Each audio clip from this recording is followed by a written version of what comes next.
Hello guys, welcome to my channel. Vlog ko po ngayon patungkol doon sa nakilala ko doon sa bata na si Elmer Silverio. Andun si kabayan ngayon nanghihingi ng tulong. Kaya nung nakita ko siya, binigyan ko siya ng kunting tulong na pwede niya pagkain. Kawawa naman kasi siya kasi nandun siya ngayon na walan siya ng trabaho. Yun nga, pinanawagan ko sana na kung may nakakilala sa kanya na nandito siya ngayon sa sa Saudi Riyadh, nasa siya ngayon bata, na humihingi ng tulong para makaipon siya para makauwi siya sa atin. Ito po yung papakita ko sa iyo na video. Ito yung panayam ko sa kanya kung anong dahilan kung bakit siya na wala ng trabaho. Kasi naluko kasi siya ng kapwa ding Pilipino eh. Nagtatrabaho siya dati sa sa coffee shop. Ito po yung video niya. Hello guys, welcome to my channel. Andito tayo ngayon sa bata. Bumili ng something.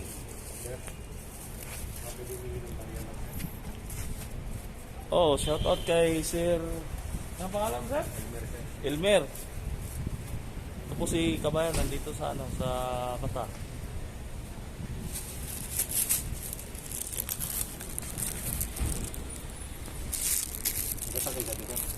Taga sir?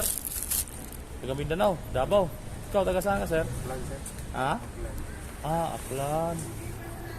Matagal ka na dito? 5 taon, sir. Ha? 5. 8? 5. 5? Matagal na pala. Pero sir, sarado lang yung pag Ganun. dito okay siya. Nung nakaraan, nakita kita dito, nung Biyernes. Nung at 4. Doon yata na. Doon dito banda. Doon lang po ako nakaupo. Kasi pumarking kami doon. Tama. Kasama ko yung medyo mataba. Doon po ako sa may Ito sir, kunting tulong lang to sir. Salamat, sir. Di, okay lang sir. Kaya naman tayo, magtulong-tulungan eh. Dito nga, may nakilala ko nga ako dito. Nagpakikabayan doon. Oo. Niloko rin ako. Oh. May trabaho ko sa construction ng 2 buwan. Ibigyan na ako sa dito. Kunti lang no. Ano ka pala company? Wala na sir sa coffee shop. Ay, sa coffee shop ka.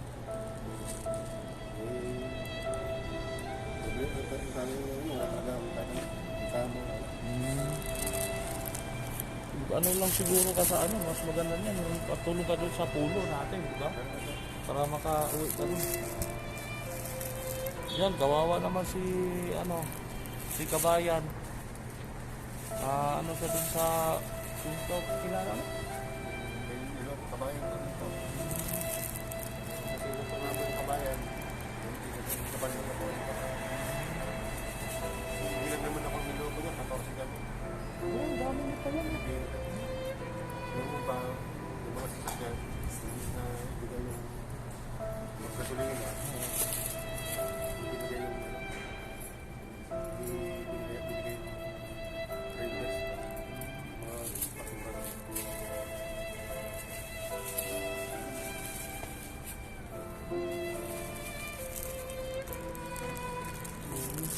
Ingat ka na lang kabayan. Salamat sa atin. Thank you. Yan po si kabayan. Ano pangalan mo nga kabayan para Elmar. Taga ka no? Aklan. Sige.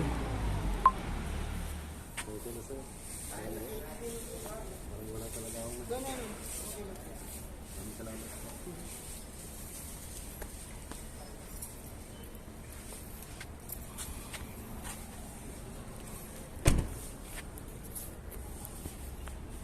Plano na magpunta doon sa embassy natin. Meron na sir.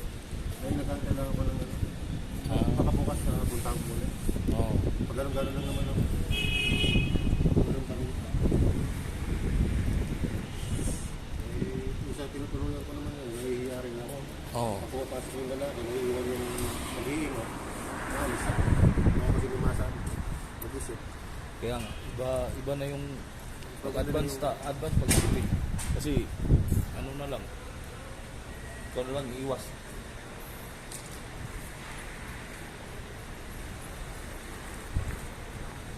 Ilmer, ano ka apelido mo, sir?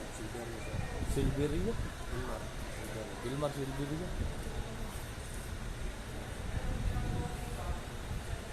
Yan, si ano natin, si kabayang Ilmar Silverio. Andito siya ngayon sa Bata.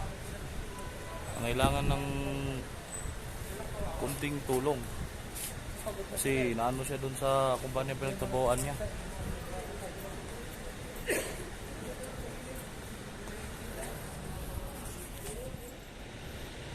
Kasi kung gawin mo yung ganon, mas lalo lang ang problema natin. Ang sarap kaya ano.